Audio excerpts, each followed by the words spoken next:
Shabbat Shalom, queridos hermanos, muy buenas noches. Gracias por acompañarnos en esta noche.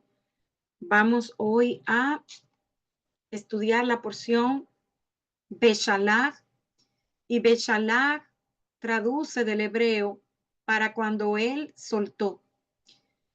Y esta porción nos habla de la liberación de Egipto, cómo el faraón cambia de opinión y va detrás del pueblo, cómo el pueblo cruza el Mar Rojo y entona un cántico, cómo luego de ellos cruzar al otro lado, comienzan los desafíos para el pueblo, porque el Eterno no los llevó por el camino más corto, sino que los llevó por el camino más largo.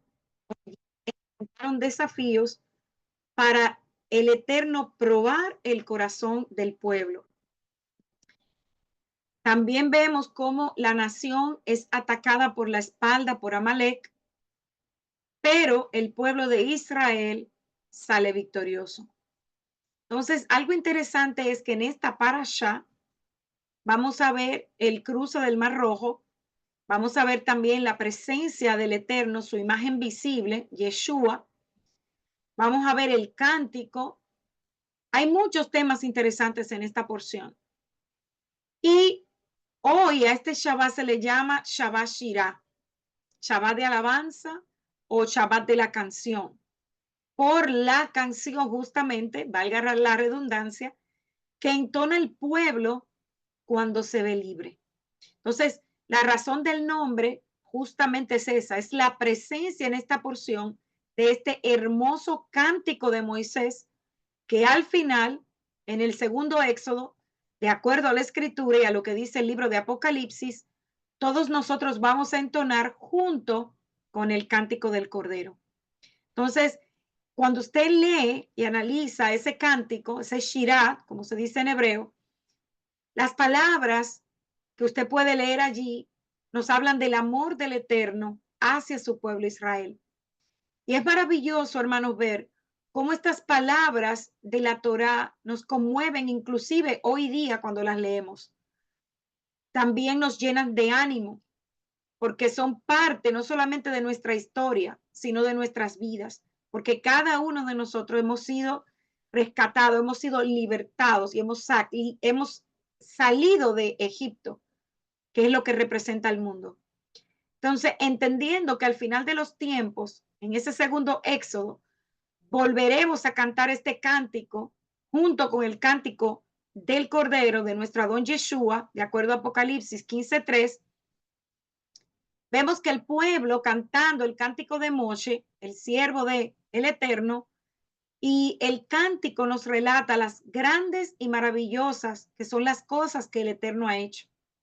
El Eterno es ese Dios de los ejércitos celestiales, es un Elohim justo, verdadero, verdadero en sus caminos, y es el rey no solamente de nuestra nación, sino del mundo.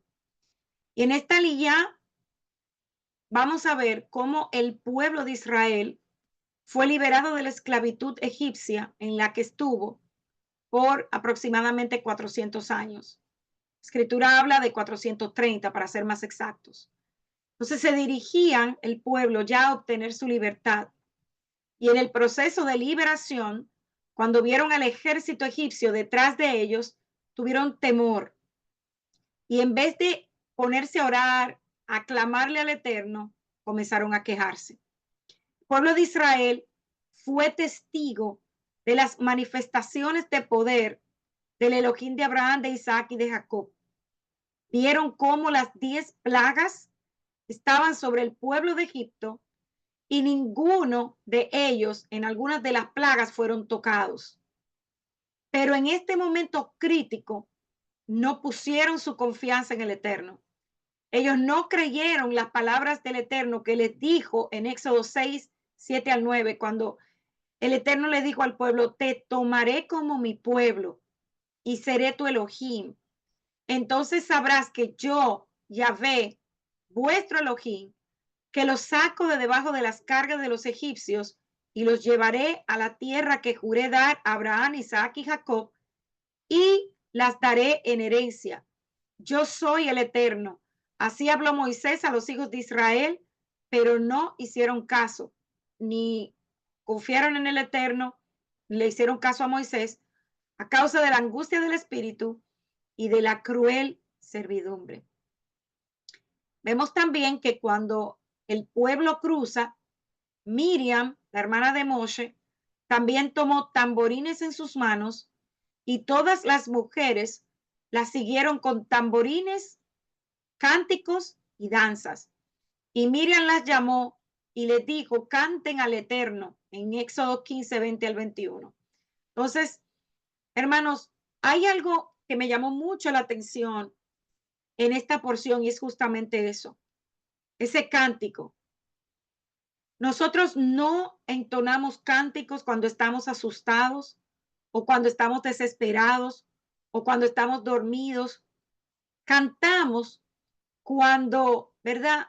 Estamos felices, cuando estamos en tiempos buenos, cuando estamos celebrando un logro o anticipamos algo que estamos esperando. No cantamos solamente por ser complacientes, no, cantamos cuando realmente sentimos gozo en nuestro corazón. Y ese cántico que entonó el pueblo de Israel subió hasta los cielos. El cántico es como una plegaria, es el intento por elevarse por encima de las preocupaciones de la vida y unirse, ¿verdad?, con el Eterno. La canción, en este caso, fue esa búsqueda de redención por tanto tiempo anhelada por el pueblo. Y hay un midrash que enumera 10 canciones preeminentes en la historia de Israel.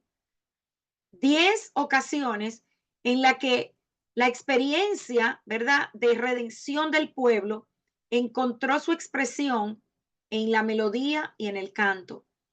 Y estas son, se las voy a enumerar, la canción cantada en la noche del éxodo en Egipto, la canción del mar, como también se conoce la canción de Moisés, la canción en el pozo, la canción de Moisés al completar la escritura en el libro de Deuteronomio, la canción con la cual Yehoshua detuvo el sol, la canción de Débora, la canción del rey David, la canción durante la dedicación del templo sagrado, Cantar de los Cantares, y también se menciona la canción de el Mesías al final de los tiempos. También en la escritura encontramos el cántico de Ana. Entonces, vemos que cada una de ellas fueron entonadas en momentos en donde se desbordó el pueblo en alegría o quien la cantaba. Entonces, la más conocida de estas 10 canciones es justamente la que estamos hablando hoy, el Shirah Hayam, como se conoce, la canción del mar, cantada por Moisés y los hijos de Israel cuando cruzaron el mar de los juncos. Entonces, esta canción se recita en las plegarias, en las sinagogas, en todas las sinagogas, casi siempre el séptimo día de Pesach, también en la porción semanal, en esta porción de Beshalá, en el Shabbat, y como les comenté, cuando es Shabbat de Beshalá se llama Shabbat Shirah. Entonces, la canción en el mar glorifica al Eterno por su milagrosa redención de Israel cuando hizo que el pueblo pasara por tierra seca al dividir el mar de los juncos y ahogó a los egipcios que los perseguían. También esta canción expresa el deseo de Israel de que el Eterno sea el que dirija sus pasos hacia la tierra prometida, que su presencia more con ellos constantemente, y concluye con una referencia acerca de la última redención, cuando el Eterno reinará con su pueblo por toda la eternidad. Entonces, actualmente vemos que se nos menciona la canción de Moisés y también la de Miriam. Entonces, Los hombres cantaron y luego también las mujeres. Los hombres cantaron, bailaron y también las mujeres. Las mujeres tomaron sus tamborines y comenzaron también a glorificar al Eterno. Entonces, vemos que esto nos muestra que en esos momentos en donde nosotros necesitamos glorificar al Eterno, debemos levantar cánticos. Entonces, otros cánticos, como les dije, que menciona la Escritura, son la alabanza de Ana, el lamento de David por Saúl y Jonatán, el canto de David, que también se lo mencioné, la canción de amor de Salomón o cantar de los cantares, la canción de alabanza de María en Lucas capítulo 1, 46 al 55, Filipenses 2 del 6 al 11, que es una mención que se hace a Yeshua, y vemos que en toda la escritura podemos ver testimonio de cánticos importantes que se elevaron al Eterno. Entonces, en este Shabbat Shirah vemos también la glorificación que hace el pueblo inmediatamente de su liberación.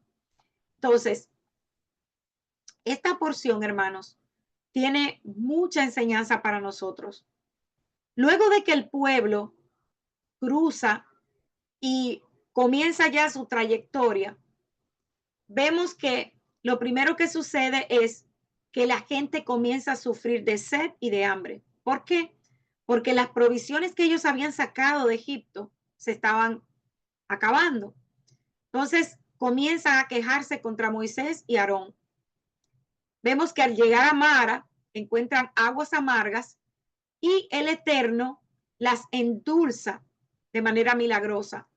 Luego hace que Moisés traiga agua de una roca a través de golpearla con su bastón. Luego también vemos que hace descender el maná del cielo antes del rocío de cada mañana para desaparecer del campamento israelita por la noche. ¿Por qué? Para que los israelitas no tuvieran la tentación de volver a salir y tomar maná y almacenarlo, porque el Eterno había dicho que no debían tomar más de la porción que ellos se comerían por persona. Entonces los hijos de Israel son instruidos también a recolectar una doble porción del maná los viernes, porque este maná no iba a descender en el Shabbat, el día de descanso decretado por el Eterno. Vemos también que en esta porción pudimos observar que algunos desobedecen y salen a recolectar el maná en el séptimo día, pero no encuentran nada.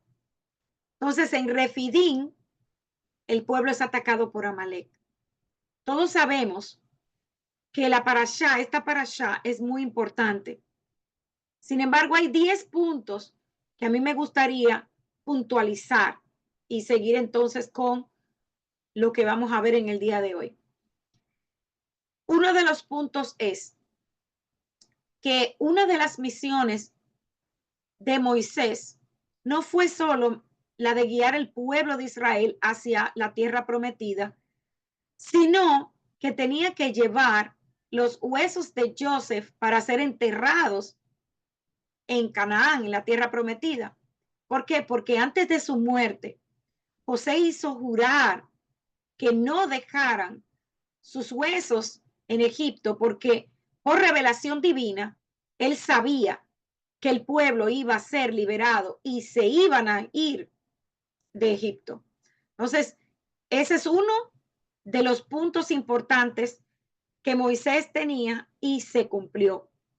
Otro es que el maná que caía del cielo nunca cayó igual para todas las personas. ¿Por qué? Porque cada persona tenía la instrucción del Eterno de que tenía que tomar la cantidad que podía comer. Dicen también los midrash de nuestros hermanos judíos que así como cada persona tomaba una porción diferente, porque quizá lo que yo como no lo come la otra persona, del mismo modo ellos dicen que los sabores cambiaban. Dicen que sabía miel para los bebés como pan para los jóvenes y como aceite para los ancianos. Algo más interesante sobre el maná es que todos salían y juntaban el alimento en fe. Podían percibir el maná cada mañana, pero ellos sabían que el Eterno iba a traer el maná, pero al salir era probada su fe, porque ellos tenían que buscarlo, ellos tenían que recogerlo. Cuando lo tomaban, tenían que prepararlo también, porque caía como si fuera una semillita. Entonces tenían que aplastarlo, prepararlo y lo convertían como si fuera en una pequeña masita de pan. Otro punto interesante de esta porción es que cuando el faraón dejó ir al pueblo, el Eterno no los guió luego del cruce por el mar de los juncos, por el camino de la tierra más corta para llegar a Canaán. ¿Por qué? Porque él no los guió por el camino que los llevaría por la tierra de los filisteos, porque el Eterno conocía el corazón del pueblo y él sabía que existía la posibilidad de que ellos se arrepintieran y al verse envueltos en una guerra desearan volver a Egipto. Sin embargo, también hay otra razón y es porque el nieto de Abimelech todavía estaba vivo y el Eterno no quería que los israelitas violaran el juramento que Abraham había hecho con Abimelech en Génesis capítulo 21 del 23 al 24, de no tratar falsamente con Abimelech, con su hijo o con su nieto. Otra cosa también que influyó en el cambio de ruta es que si bien el pueblo de Israel había logrado su cometido de ser liberado, su mentalidad de esclavo todavía no había cambiado, hermanos. Y esto lo vamos a ver por mucho tiempo. Entonces, el Eterno necesitaba romper con esa mentalidad. Necesitaba que el pueblo sufriera una transformación de mente. Entonces, esto era extremadamente difícil porque un esclavo no sabe ni actuar ni pensar como un hombre libre. Y lo triste de todo esto es, hermanos, que al ellos tener ya tantos años en esclavitud, esa generación había nacido como esclava, crecido como esclava, y ya cuando el Eterno los libera, seguían caminando como esclavos. Entonces, gracias a esa esclavitud prolongada, ellos estaban privados de todo tipo de espiritualidad. Por eso ellos no recordaban guardar el Shabbat. Y es por esto que el Eterno hace énfasis. Y hay algo bien interesante en esta porción, y es que cuando se habla del maná, el Eterno conecta el maná, o sea, la provisión, con el Shabbat, que es el descanso, para que el pueblo entendiera que quien nos sustenta y quien nos trae el reposo, el descanso a nuestra vida, es el Eterno. Entonces, es por esto, hermanos, que el Eterno organiza múltiples situaciones que iban a alentar al pueblo de Israel a romper con esa dependencia que tenían de Egipto. Es tanto así que ellos idealizaban a Egipto, cuando en realidad en Egipto ellos eran tratados como esclavos. ¿Qué beneficio, qué lujo, qué buena comida podía disfrutar un esclavo? Si sabemos que los capataces eran extremadamente violentos con el pueblo de Israel. Entonces, otro punto interesante es que en esta parashá se nos habla de este milagro maravilloso que hizo el Eterno de la apertura o la separación de las aguas del mar de los juncos. Y, hermanos, muchas veces nosotros quizás no prestamos mucha atención, pero para que el Eterno pudiera abrir un camino por el medio del mar, muchos de los escritos y de los análisis que se han hecho han revelado que es como si el agua formara una pared literal para que la tierra seca pudiera aparecer y el pueblo pudiera caminar por allí. Pudiéramos nosotros con nuestra mente pensar en todas las cosas, las moléculas de hidrógeno, físicamente, o sea, analizando la física, la estructura del agua, que se tuvieron que alterar para que este milagro pudiera suceder. Es por eso que uno de los milagros más grandes de lo que se nos habla en la escritura es justamente ese, la partición de las aguas. Y otra cosa es, cuando el pueblo ya cruza, poder ver el poderío del Dios al que nosotros le servimos. Si todavía a nosotros nos queda alguna duda de que el Eterno tiene el control de absolutamente todo lo creado en el cielo y en la tierra, ese relato nos debe a nosotros dar la convicción de que verdaderamente cuando estamos atravesando por situaciones, el Eterno tiene el control. Entendemos que todos los objetos de la naturaleza fueron creados, las leyes físicas, absolutamente todo por Él. Entonces, solo Él podía hacer un milagro de esta magnitud. Cuando el pueblo llega a Elim, dice la escritura que allí había 12 manantiales de agua y 70 palmeras datileras y acamparon allí. ¿Por qué es interesante e importante entender la cantidad de manantiales y la cantidad de palmeras que había en este lugar, en Elim? Rashi nos explica que 12 fuentes de agua corresponden a las 12 tribus de Israel y 70 palmeras a los 70 ancianos. Los 12 manantiales proveen algo más que el agua, porque el agua es la Torá. Cada una de las tribus tiene su propia porción de la Torá y las 70 palmeras datileras correspondientes a los 70 ancianos, que son a su vez las 70 caras que tiene la Torá. El secreto de la palmera datilera, tamar en hebreo, es temurá, que quiere decir intercambio, y se refiere a intercambiar lo malo por lo bueno, amargura por dulzura. El tamar transforma el agua amarga, transformándola o cambiándola en un fruto, que es el símbolo por excelencia de la dulzura. Del mismo modo, para la Torá, en correspondencia a cada una de las caras, o sea, de las 70 interpretaciones que podemos darle a la Torá, son caras justas, rectas y virtuosas que contiene la Torá y que trae luz a nuestras vidas. Las 70 palmas datileras o ancianos se encargarán de transformar el mal para siempre.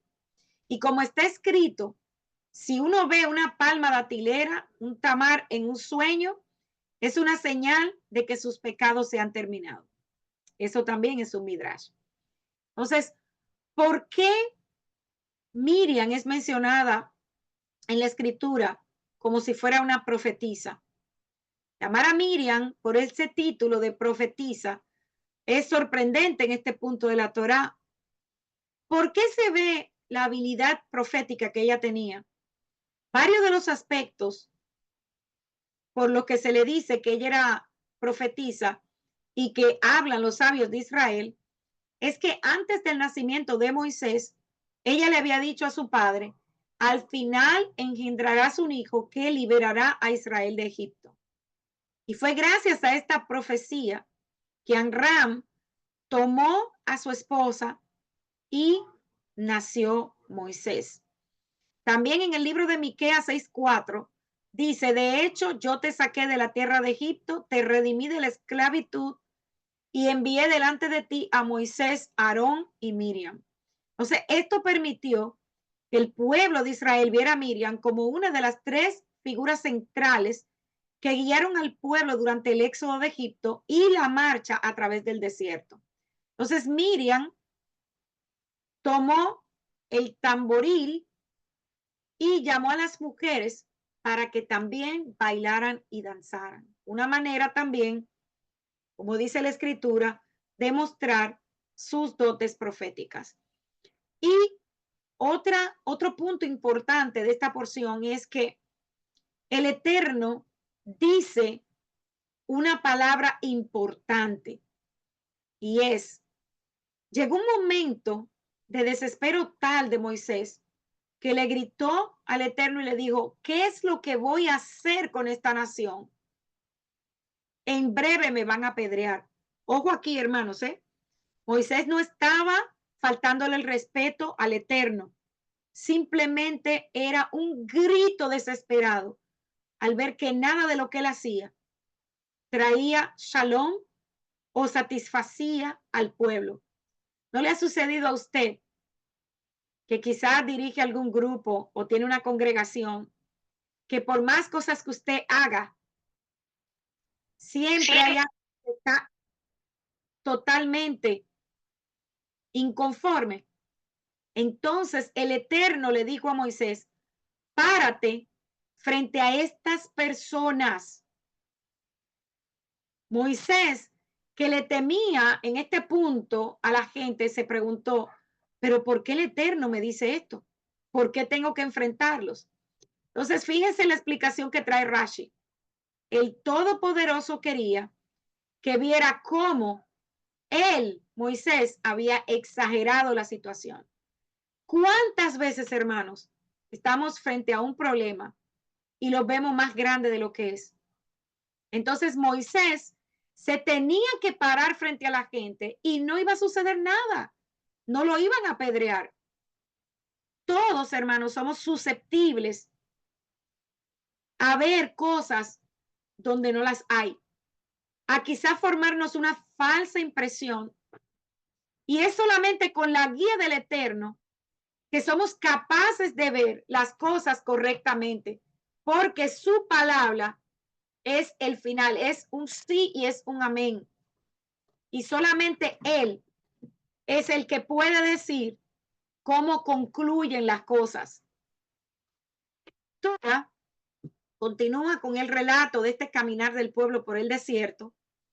A pesar de ver todas estas manifestaciones, hermanos, todo el cuidado del Eterno, todo lo que el Eterno hacía por el pueblo, a la primera adversidad, al primer problema, a la primera situación, en lugar de orar, en lugar de clamar todos juntos al Eterno, se quejaban. Su único deseo era volver a Egipto a la esclavitud. La escritura dice que cuando nosotros como su pueblo clamamos, Él nos responderá. Salmo 28 del 6 al 9 dice, bendito sea Adonai, porque escuchó mi voz mientras oraba por misericordia. El Señor es mi fuerza y mi escudo. En Él confió mi corazón y he sido ayudado. Por eso mi corazón se llenó de gozo y le cantaré alabanzas. El Señor es fortaleza para él, baluarte de salvación para su ungido, salva a su gente, bendice tu herencia, pastoréalos y llévalos para siempre. Tristemente, el pueblo de Israel, en ese momento de desesperación, olvidó por completo las palabras que el Eterno pronunció cuando se presentó a Moisés en Éxodo 3:7. El Eterno le dijo, he visto cómo mi pueblo está siendo oprimido en Egipto. Escuché su clamor por liberación de sus amos de esclavos porque conozco su dolor. También lo que fue prometido a Abraham en el libro de Génesis, cuando el Eterno le dijo en Génesis 15 del 13 al 14, sabe con certeza esto, tu descendencia será extranjera en una tierra que no es suya, serán esclavos y mantenidos en opresión allí 400 años. Pero yo también juzgaré a esa nación a la que los hace esclavos. Después se irán con muchas posesiones. Entonces aquí en Éxodo 13:17, después que el faraón dejó ir al pueblo, el Eterno no los guía por el camino corto, como hemos visto en toda la porción. ¿Por qué? Porque el Eterno conocía el corazón de este pueblo. Él no podía llevarlos por el medio de una nación que era tan fuerte en la guerra. Y en el versículo 18 comienza la verdadera controversia. ¿Por qué? Porque aquí en el Éxodo dice que el camino directo y bien marcado de los filisteos a la tierra de Canaán era la ruta más corta, la más fácil, la más sencilla. Pero el Eterno los dirigió a tomar una ruta que ellos se iban a tener que desviar y tenían entonces que hacer el cruce. Luego de salir del Mar de los Juncos, rodear prácticamente todo el desierto para llegar a Canaán. La Septuaginta traduce el Yamsuf, Mar de los Juncos o el Mar Rojo, como Mar Rojo, pero en realidad Yamsuf traduce como Mar de Juncos, Mar de Cañas o Papiro. Entonces, en el versículo 18 dice literalmente que el pueblo iría por un camino redondo a Canaán. O sea, la misma escritura nos dice que ellos no iban a ir por la vía directa, sino redondo, dando vueltas. Así como había una, ¿verdad?, carretera importante de comercio a través de la costa del mar Mediterráneo que formaba el camino de los filisteos, también había una ruta comercial de 200 millas de este a oeste, formada ya, formalmente llamada el Camino del Desierto. Entonces, la palabra hebrea usada para camino en ambos nombres, el camino de los filisteos y el camino del desierto, es la palabra hebrea derek, que significa camino o sendero. Y aquí es un misterio porque tantos traductores eligieron hacer correctamente, ¿verdad?, decir el camino de los filisteos, cuando el nombre formal de la ruta comercial conocida y que se negaron a utilizar era el camino del desierto. Entonces, vemos por qué tantos eruditos intencionalmente hacen que la frase el camino del desierto sea una especie de dirección general en lugar de un nombre preciso de una antigua ruta comercial que existía en ese tiempo.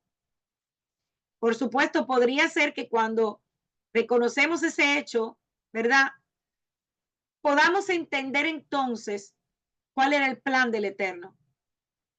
Porque el camino del desierto no se acerca al lugar que la madre de Constantino determinó en una visión que era el monte Sinaí. Algo que ella hizo en el siglo IV después de Yeshua y algo con lo que los judíos no estaban de acuerdo. En el versículo 19 tenemos un recordatorio muy conmovedor del pasado de Israel. Y antes de continuar, por muchos años creímos que el monte Sinaí estaba en la zona de Egipto. Incluso si usted, y haga el ejercicio, si usted hace una investigación y lo busca en Google, usted va a ver que lo va a marcar abajo, todavía en el territorio de Egipto.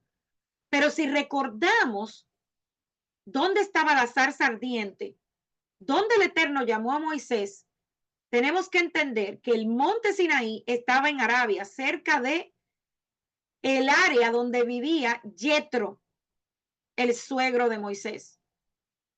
Entonces, cuando dice, ¿verdad?, volviendo al relato, en el versículo 19, que los israelitas llevaron consigo los huesos de José, ellos estaban llevando un cuerpo momificado, porque recordemos que los egipcios momificaban a sus muertos. Entonces, esto traía el cierre de una promesa que el pueblo le había hecho a José de que no iban a dejar sus huesos en Egipto. Sin embargo, En el manejo de José de los 7 años de cosecha abundante y luego de los 7 de aguda escasez de alimento, también se establecerían los cimientos para el odio y la subyugación del pueblo de Israel. Recordemos que José, en cooperación con el faraón semita que gobernó Egipto, cuando José estaba en el poder, les quita a los egipcios casi todo lo que tenían, los animales, las cosechas, el terreno, prácticamente todo. Entonces, la familia de José, Jacob y sus hijos prosperaban, mientras que el pueblo egipcio sufría y perdía su riqueza y libertad. Israel se multiplicaba y era próspero. Entonces, ahí es donde nace ese celo amargo, ese odio por el pueblo de Israel. Entonces, cuando salen, esa promesa se cierra, se cumple y José es enterrado. Sus huesos fueron sacados de Egipto y se le cumple esa promesa a José tal cual como él cumplió con la promesa que hizo a su padre Jacob de que él tampoco iba a ser enterrado en Egipto. Se nos dice que a medida que el pueblo continuaba avanzando, se detuvieron en Sucot y allí comieron pan sin levadura, se trasladaron a un lugar que se llamaba Etam, otro lugar, ¿verdad? Que también fue de prueba. Todo este trayecto, el pueblo iba guiado en el día por una columna de nube y en la noche una columna de fuego que iluminaba su camino. Y a diferencia, ¿verdad?, de lo que nosotros podamos imaginarnos o de lo que quizá podamos haber leído en un libro o visto en una película, el Eterno no estaba llevando al pueblo sin rumbo. El Eterno sabía, hermanos, por dónde estaba llevando al pueblo y la razón. El Eterno estaba protegiendo, defendiendo y ejecutando todo el plan para que a la vez que él iba liberando al pueblo y llevándolo hacia la tierra prometida, esa mentalidad de esclavo saliera de ellos. Él quería que el pueblo estuviera consciente y fuera una nueva criatura para poder recibir todas las cosas que el Eterno tenía para su pueblo. Y vemos cómo los versículos nos cuentan que los israelitas caminaron un largo camino, viajando tanto de día como de noche a través del desierto, antes de cruzar el Mar Rojo. Debido a que el milagro del cruce del Mar Rojo ocurrió varios días después del Éxodo, no pudo haber sucedido en el extremo, como estaba mencionando, de Suez, del Mar Rojo, porque Goshen está a solo 20 millas. O sea, ¿qué les quiero dejar dicho? Que hay pruebas de que el monte Sinaí no está ubicado en Egipto. Y eso es algo que nosotros como creyentes debemos tener bien claro. Entonces, continuando con este relato, vemos que hay situaciones en las que muchas veces nosotros no entendemos al Eterno, ni entendemos qué es lo que Él está haciendo en nuestras vidas. Y tenemos que tener una idea. Muchas veces creemos que necesitamos entender, pero en realidad, hermanos, no necesitamos saber lo que Él hace. Nuestro trabajo es confiar, es tener fe, porque su palabra dice en Isaías 55, 8 y 9, porque mis pensamientos no son sus pensamientos, ni sus caminos son mis caminos, exclama el Eterno. Como los cielos son más altos que la tierra, así son mis caminos más altos que sus caminos y mis pensamientos más que sus pensamientos. Cuando Moisés les dijo que se quedaran quietos, le estaba diciendo que dejaran de tener miedo, que no se quejaran más, que se quedaran callados y que observaran al Elohim que los estaba liberando. Miren qué grande son esas palabras. que también se encuentran en Segunda de Crónicas 20:17 y en el Salmo 45, 10 al 11. Y lo que eso significa para nosotros es que no es con nuestras fuerzas que peleamos nuestras batallas, es poniéndolas en la presencia del Eterno. Tenemos que liberarnos de nuestras cargas y confiar al 100% en que Él quitará todos los obstáculos, todos los enemigos de nuestro camino.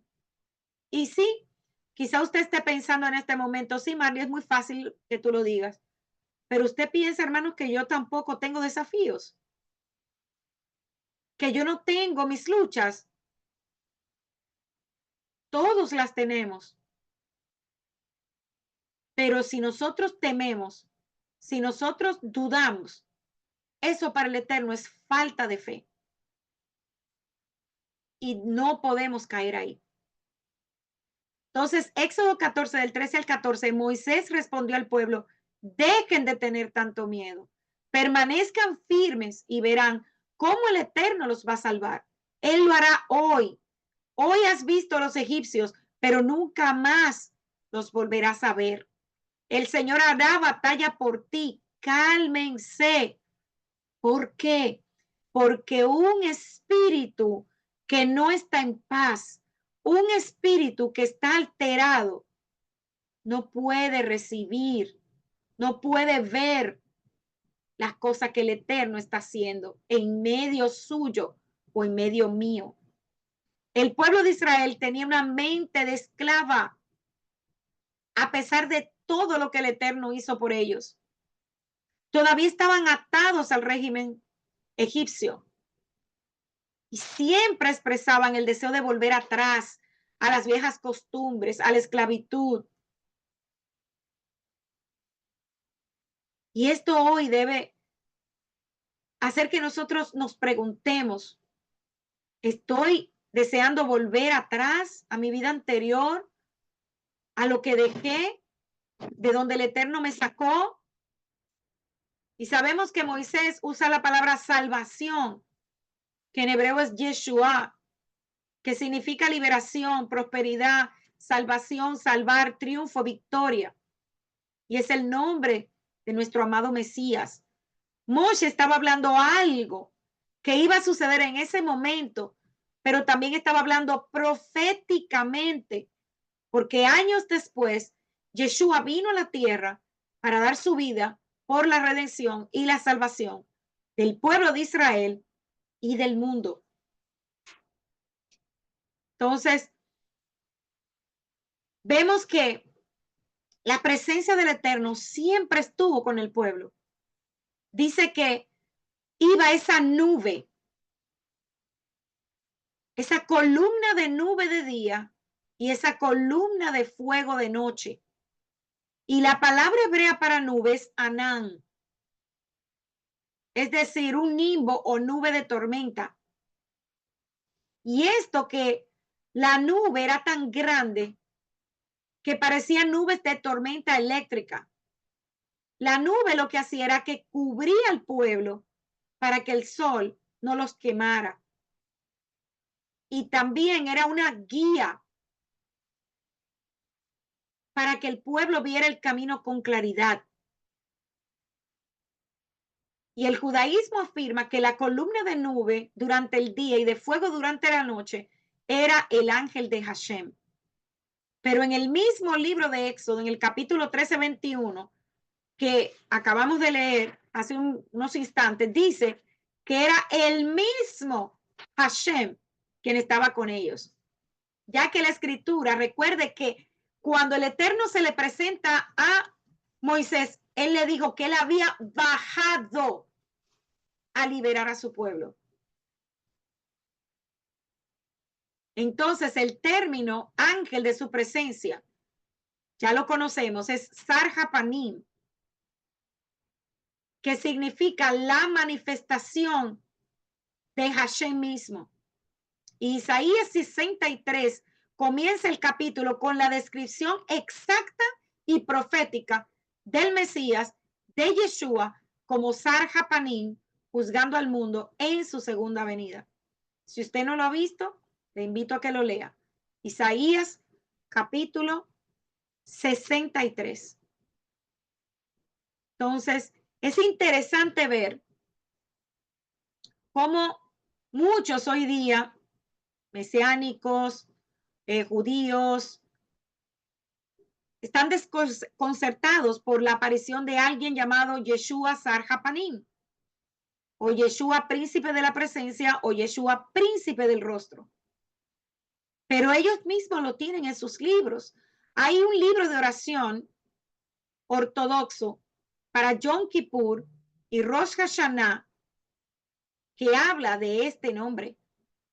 Este nombre es parte de la orden de los toques del shofar, junto con Eliyahu o Elías, el profeta,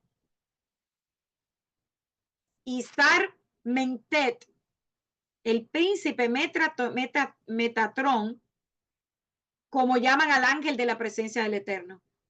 Entonces, esa presencia física del Eterno, Yeshua, ha acompañado a Israel desde siempre.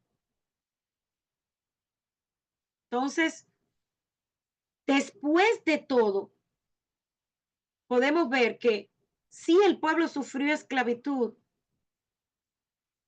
sí pasaron muchos años de dolor, pero podemos imaginarnos lo que es ser liberado por el mismo Eterno y que Él camine con nosotros por donde quiera que vayamos. Eso es maravilloso, hermanos. Eso es maravilloso. Los milagros del Éxodo, hermanos y hermanas, el cruce del Mar Rojo, la dirección sobrenatural del Eterno sobre los israelitas y todo lo que sucedió en el monte Sinaí son milagros asombrosos que revelan la gloria y la grandeza del Eterno. Nos enseñan profundas verdades teológicas de quién es el Eterno, que Él quiere que creamos en Él, que pongamos nuestra fe en Él. Podemos ver verdades como su grandeza, la capacidad que tiene de ayudarnos, de rescatarnos, no solamente de nuestros pecados y problemas, sino de situaciones que son difíciles. ¿Cómo es capaz el Eterno de proveernos, de protegernos, de guiarnos? Realmente, hermanos, ¿estamos preparados para el segundo éxodo? Muchos hoy viven con miedo. Que mira todo lo que está sucediendo en el mundo. Sí, estamos viviendo tiempos proféticos. Las cosas no van a mejorar,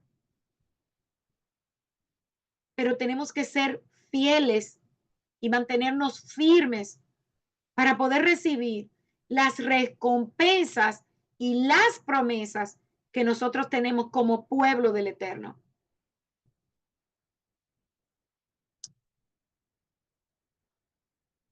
Y hay algo también muy interesante y siempre me gusta compartir con ustedes algún versículo o algún comentario que haya encontrado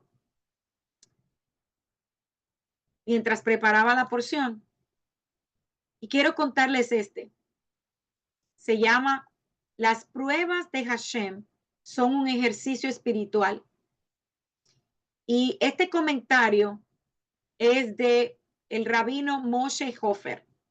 Y él dice así: los seres humanos, cuando experimentan una nueva vida, suelen padecer una especie de nostalgia, añorando la vida anterior. Por un lado, muchas veces queremos cambiar de trabajo, pero cuando por fin encontramos otro, abandonamos el primero, solemos echar un vistazo atrás anhelando volver al anterior. Este tipo de reacción está muy clara en nuestra parashá, donde el pueblo de Israel, luego de haberse liberado de Egipto, comienza a expresarse con falta de fe, con quejas de manera impaciente, a cada paso una disconformidad tras otra. Dijeron que se los trajo al desierto para morir de sed y de hambre. comienzan a extrañar la olla de carne. Preguntan para qué nos sacaron de Egipto. Ojalá hubiésemos permanecido allá. Y esta parashá nos describe la respuesta divina a cada una de sus quejas. Hermanos, nos relata del agua que salía de la roca, del pan que caía del cielo, de la carne que Hashem les dio a través de la codorniz. Los quejosos no eran muy agradecidos a esta manera milagrosa en que se les proporcionaba todo. ¿El Eterno está dentro nuestro o no? ¿Vale la pena depositar nuestra confianza en Él? Wow. Esta es la esencia de nuestra parashá, donde sobresalen las reacciones contradictorias dentro de sus almas y las exteriorizan a través de las quejas. La Torá expone todo lo acontecido para que aprendamos la lección, para que nosotros cambiemos. Nosotros no somos los jueces de nuestros antepasados. Lo que la Torá nos relata es para que saquemos conclusiones y no repitamos los errores. Este es el objetivo de la descripción de todo lo acontecido. Nuestra parashá comienza hablándonos del temor a la guerra. El Eterno prefirió que fueran por un camino largo e indirecto, pero si decidían retroceder por la guerra que podían ver, sin embargo, hemos visto pueblos amantes de la paz que combatieron con otros pueblos para conseguir independencia. Por otro lado, aquel pueblo que demuestra bajo espíritu, humillación y huye, nos muestra su baja autoestima. ¿Cómo puede ser que este es el estado espiritual del pueblo que demuestra en sus primeros pasos hacia la libertad que prefiere huir antes que enfrentarse con el enemigo? Los exégetas plantean, a tan pocos días de la muerte de los primogénitos, ¿acaso no conocían el poder de Hashem? ¿No creían que él podía llevarlos a combatir y vencer en Canaán?